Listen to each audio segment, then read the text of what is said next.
Alhamdulillah wassalatu wassalamu ala Rasulillah wa ala alihi wa sahbihi wa mawala wa la hawla wa la quwwata illa billah. Asyhadu an la ilaha illallah wahdahu la syarika lah wa asyhadu anna sayyidana Muhammadan abduhu wa rasuluh. Allahumma shalli wa sallim ala nabiyyina wa habibina wa qurrata a'yunina Muhammadin sallallahu alaihi wasallam wa ala alihi wa sahbihi ajma'in. Amma ba'd. Jamaah salat tarawih, salat isya dan tarawih yang dimuliakan Allah Subhanahu wa taala, kita bersyukur atas karunia umur yang masih sampai kepada bulan Ramadan kali ini. Itu artinya Allah memberikan kesempatan kepada kita untuk mendidik diri kita, keluarga kita dan anak-anak kita menjadi lebih taat kepada Allah Subhanahu wa taala.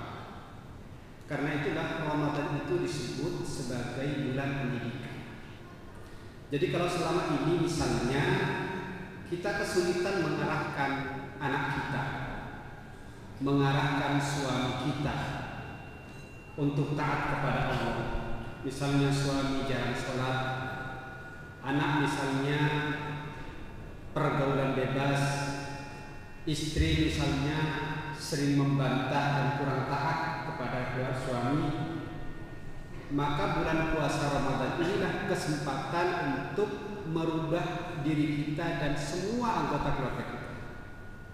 Apa sebabnya? Karena Allah Subhanahu wa taala memudahkannya. Pertama, kita dimudahkan untuk mengelola diri kita karena tinggal nafsunya saja. Setannya sudah dikerangkeng, maka kita dimudahkan.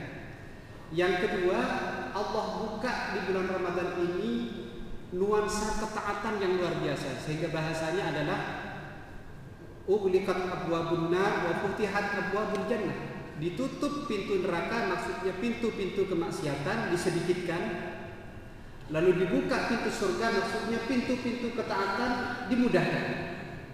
Karenanya kata Rasul, kalau orang di bulan Ramadan ini tidak bisa mengambil kebaikan bulan Ramadan ini untuk mendidik diri, mendidik keluarga, mendidik anak-anak kita, maka dia betul-betul terhalang dari kebaikan. Faman hurima khairaha faqad hurim.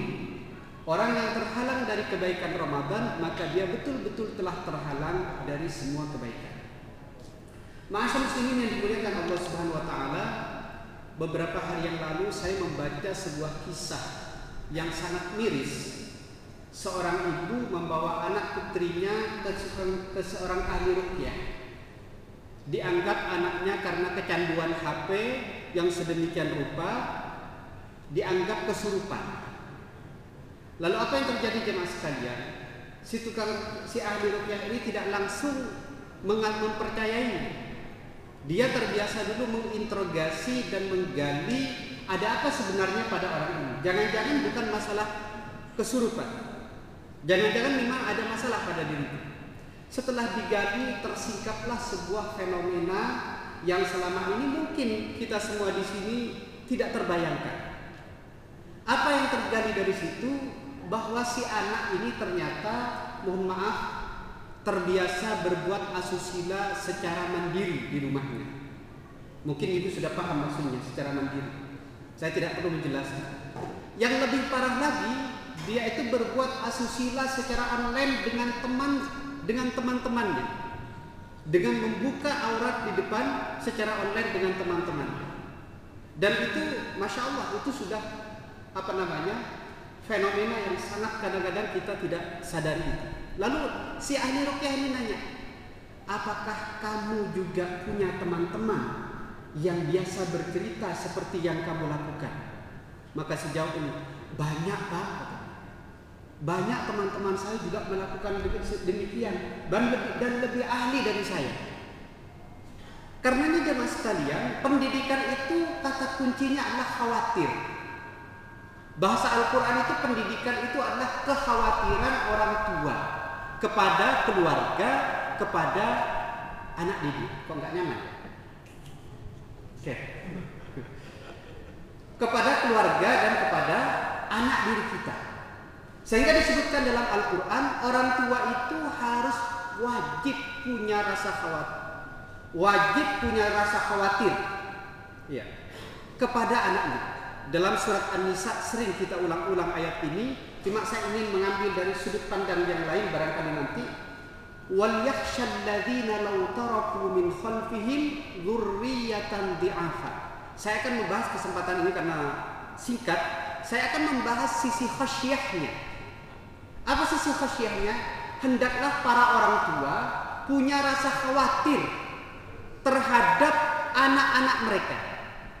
Kekhawatiran khasyah itu kekhawatiran yang dirasai dengan pengagungan kepada Allah dan kepada anak yang dititipkan oleh Allah kepada kita. Maka pendidikan itu artinya khawatir. Kenapa khawatir? Karena anak kita pada asalnya lahir dalam kondisi lurus. Jangan-jangan dalam perjalanannya karena kelalaian orang tua terjadilah seperti tadi, kasus seperti tadi, tanpa diketahui oleh orang tua. Maka orang tua harus kata dalam Al-Quran, wal yakhshal ladzina, hendaklah khawatir orang-orang tersebut, orang tua. Lau taraku min khalfihim dzurriyyatan dhi'afa, kalau mereka meninggalkan anak-anak yang lemah. Nah, lemah tadi contohnya begitu Pak, yang kesurupan tadi itu kata ibu ini. Jemaah sekalian, pertanyaan berikutnya, kita sebagai orang tua diperintahkan khawatir. Lalu pertanyaan saya, siapa yang harus lebih khawatir antara ayah dengan ibunya? Mungkin ibu menganggap ayah, mungkin ayah ibu karena ibunya yang paling sering di rumah. Nah ini yang perlu kita ketahui, yang perlu kita sadari. Mungkin pernah saya sampaikan, tapi saya ulang lagi. Hendaklah orang tua punya rasa khawatir, terutama ayahnya. Karena anak kalau sudah menyimpang, yang paling bertanggung jawab itu adalah ayahnya. Di dalam Al-Quran ada dua kosakata yang berbeda yang mempunyai makna sama. Yang pertama adalah maknanya sama-sama punya makna kedua orang tua. Yang pertama adalah walidain. Diterjemahkan dalam bahasa Indonesia kedua orang tua. Yang kedua adalah abawain. Diterjemahkan ke dalam bahasa Indonesia adalah juga kedua orang tua. Tapi coba redaksi Al-Quran menggunakan kalimat ini.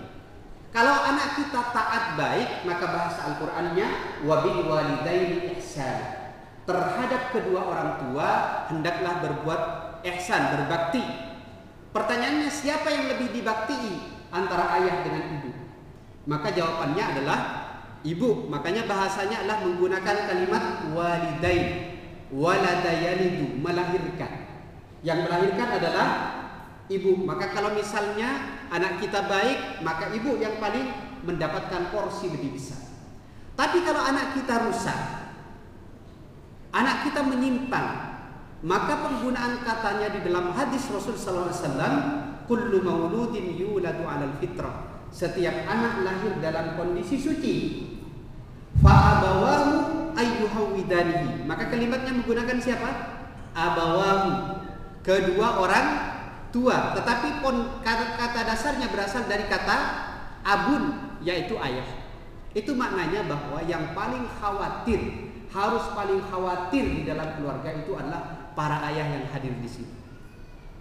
Tapi kalau anaknya baik, ibunya yang paling mendapatkan hak. Itu sama sebenarnya, ini sering pernah kita sampaikan barangkali.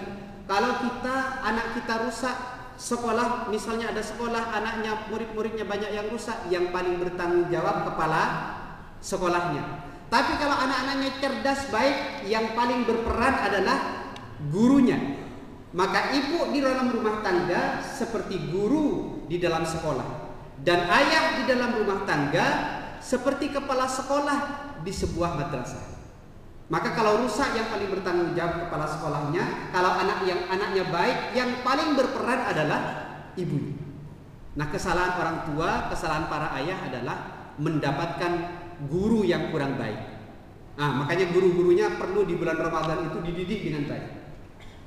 Ya, misalnya bapak-bapak itikaf di sini, tolong di WA ke rumahnya, apakah ngaji atau enggak gitu. Jangan cuma bapaknya yang itikaf rajin begitu, terus orang istri dan anaknya diabaikan. Yang kedua pertanyaannya, siapa yang harus dikhawatiri, lebih dikhawatiri? Anak laki-laki atau anak perempuan? Siapa Pak kira-kira? Kalau anak laki-laki mungkin kita mengatakan karena dia yang akan jadi pemimpin dalam rumah tangga. Kalau anak perempuan karena dia yang akan menjadi pendidik di dalam rumah tangga. Sama-sama. Tetapi Rasul sallallahu alaihi wasallam memberikan garis bawah secara khusus kepada kita para bapak, para orang tua, kalau punya anak perempuan. Maka kata Rasul sallallahu alaihi wasallam diberikan spesialis khusus bagi orang tua yang punya anak perempuan. Man 'ala jariyataini hatta tablugha kana ma'i fil jannati kahataini. Barang siapa yang mendidik dua anak perempuan sampai dia menjadi wanita salehah, sampai dia menjadi baligh dan menjadi wanita salehah, maka dia akan menjadi seperti ini bersamaku nanti di surga. Anak perempuan akan menjadi syafaat kepada kedua orang tuanya untuk duduk sejajar bersama Rasul di surganya Allah Subhanahu wa taala. Anak laki-laki tidak disebutkan. Kenapa? Karena yang paling penting dalam kehidupan kita adalah baiknya perempuan. Karena kalau perempuan baik, maka laki-laki sudah mendapatkan separuh kebaikan agamanya. Jadi mohon maaf kalau sampean Pak punya istri solehah, ya, ahli ibadah, walaupun mungkin rotok-rotok ini ya kurang pelayanan gitu, tapi ahli ibadah, maka wanita ini adalah separuh agama. Salah satu hikmah kenapa Allah Subhanahu wa taala melarang Nabi Muhammad SAW menceraikan untuk rujuk kembali dengan salah satu istrinya. Siapa salah satu istrinya yang pernah dicerai oleh Rasul? Putri Umar bin Khattab radhiyallahu anhu, namanya Hafsah. Tetapi dilarang oleh Allah Subhanahu wa taala, diperintahkan untuk rujuk kembali. Apa sebabnya? Hafsah itu walaupun dia sering dalam tanda kutip membantah, tapi dia adalah orang yang ahli siyam, orang yang ahli ibadah. Karenanya jemaah sekalian, kalau kita ingin anak-anak kita menjadi baik, bangsa kita baik, maka didik anak perempuan kita dengan sebaik-baiknya. Di dalam Al-Quran, kategori anak perempuan remaja, cirinya itu ada dua. Cirinya ada dua. Yang pertama adalah ciri yang digambarkan oleh putrinya Nabi Syuaib alaihissalam ketika berjalan di depan Nabi Musa alaihissalam. Maka apa yang digambarkan oleh Allah Subhanahu wa taala kepada putri Nabi Syuaib ini, dua putrinya? Maka digambarkan sebagai hal yang paling menonjol dari putri Nabi Syuaib itu adalah tamshi ala istihya. Putri Nabi Syuaib itu kalau berjalan malu-malu. Itu artinya apa jemaah sekalian? Artinya karakter dasar wanita soleha itu punya rasa malu. Sekarang rasa malu sudah mulai dicabut dengan adanya TikTok. Istri kita juga bertiktokan gitu ya. Nah itu jemaah sekalian. Makanya punya rasa malu.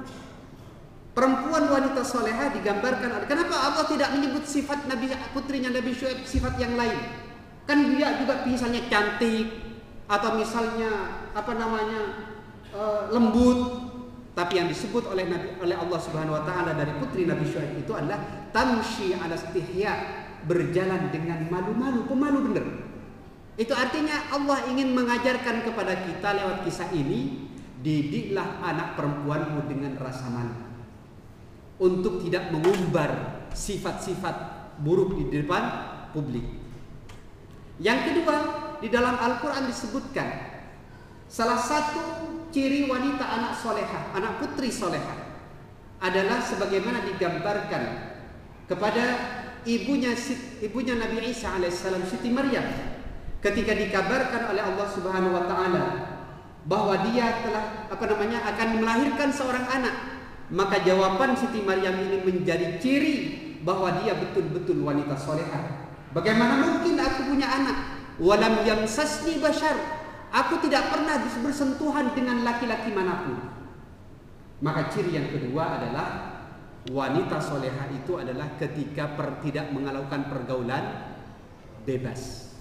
Maka jaga anak-anak kita dari dua hal ini. Dengan dua hal ini, yang pertama punya sifat rasa malu, yang kedua adalah jaga dari pergaulan bebas. Kadang-kadang di kota, Pak, mohon maaf ya, Bu, anak sampean saya bawa ya sampai jam 10 nanti. Oh ya, silakan. Bangga sekali anak kita dibawa, seakan-akan laki gitu ya.